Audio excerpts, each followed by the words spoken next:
सांगतो की कायदा भीमाचा वायदा भीमाचा, कायदा भीमाचा वायदा भीमाचा जो अपमान करेल त्याला रस्ता जेलचा. कायदा भीमाचा वायदा भीमाचा जो अपमान करेल त्याला रस्ता जेलचा. चुकीवर बोलण्याचा जो हिम्मत ठेवतो, चुकीवरच्या गोष्टीला, चुकीच्या बोलण्यावर, चुकीच्या गोष्टीवर जो आवाज उठवतो तोच आपला स्वतःचं अस्तित्व निर्माण करू शकतो. जो स्वतःच्या म्हणजे तो दुसऱ्याच्या चुकीवर, घटनेवरती, चुकीच्या गोष्टीवरती जो बोलण्याचा हिम्मत करतो ती व्यक्ती स्वतःचं अस्तित्व निर्माण करते. त्याला एकाकी पडण्याची किंवा एकाकी राहण्याची भीती नसते. यती तिथी विधान, युगपुरुष, महामानव, बोधिसत्व, भारतरत्न, 14 रत्न, प्रॉब्लेम ऑफ रुपीज ग्रंथ लिहिणारे, symbol of knowledge, barrister doctor Babasaheb Ambedkar यांचं हे विधान आहे. हे विधान तंतोतन रवींद्र चांगो शिंदे वापरतोय. आज अनेक प्रसंग आले जीवनामध्ये. जन्मापासून मी चालायलाही आजारी होतो, चालतही नव्हतं, आजीने जगवलं. जन्मापासून धुरंधर आजारी, आईवडिलांना माहिती होती की मुलगा जगतोय की नाही आहे, परंतु माझ्या आजीने जगवलं. मॉलिश करून, मच्छीचं मॉलिश करून.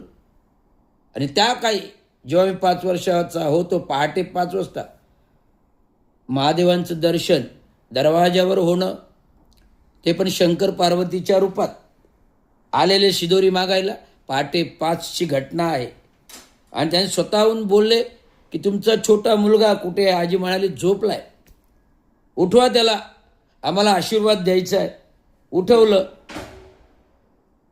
की हा मुलगा तुमचं भवितव्य आहे, भविष्य आहे, तुमच्या कुळाचं खानदानाचं भविष्य आहे. आणि हा भविष्यात तुमचं नाव काढणार. आणि आजी बोलते मी तुम्हाला शिदोरी घेऊन येते. आजुरी आतमध्ये शिदोरी आणायला गेली. मी पण आतमध्ये गेलो. बाहेर आली तर बघते दोघे नवरा बायको गायब. पहाटे 5ची घटना. आजी ह्या चाळीकडे बघते, त्या चाळीकडे बघते, कुठेही ती माणसं आढळून आली नाहीत. पण आलेल्या माणसांकडे जी महिला होती तिच्या डोक्यावर पाटी होती, टोपली होती. आणि दुसरा माणूस होता, त्याच्या हातामध्ये एक त्रिशूल होता आणि माळ होती. मग आम्ही काय जाणायचं तर आम्ही ज्योतिषांना विचारलं. ज्योतिषांनी सांगितलं ते महादेव शंकर पार्वती रूपात तुमच्या मुलाला आशीर्वाद द्यायला आले होते. ही घटना तुम्हाला सत्य असत्य लोकांना वाटत असेल, कारण आजच्या कलयुगामध्ये देव दानव आपण सगळे विसरून गेलेलो आहोत.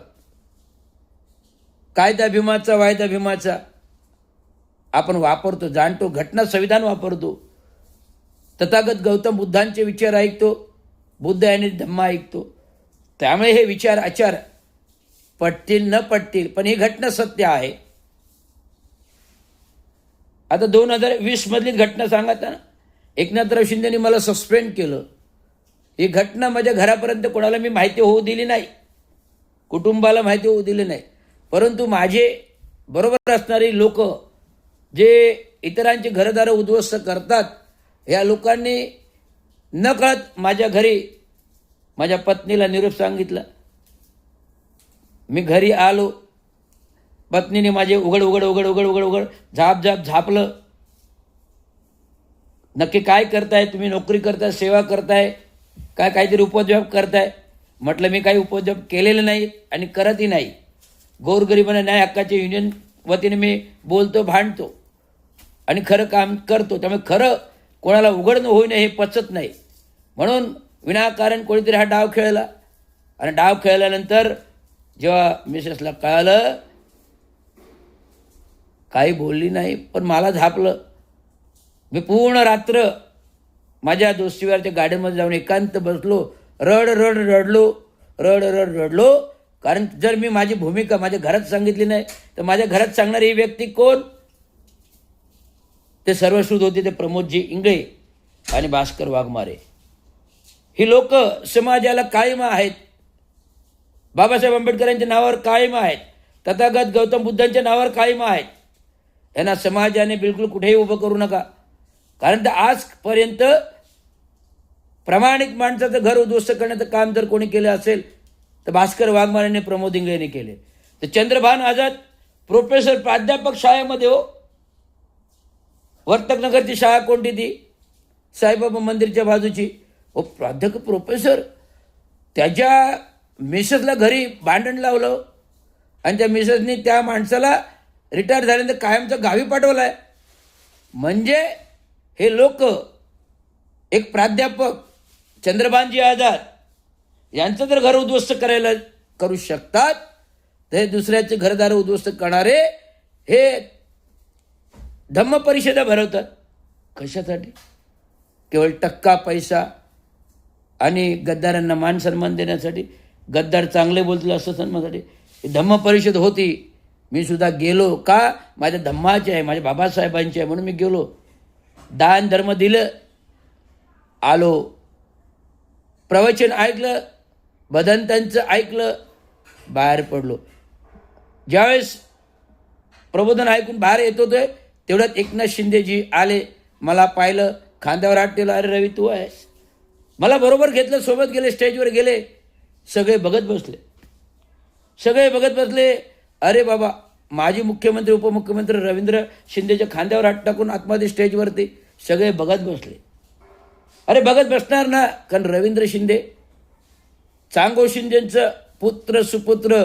जे चांगो शिंदे प्रामाणिक कामगार नेता होते, कामगारांचा इतिहास आहे, तोच त्यांचा सुपुत्र प्रामाणिकपणे आहे. एकनाथराव शिंदेना समजली ही भूमिका, हे समाजाच्या माणसाने रवी एक करायला लावलं.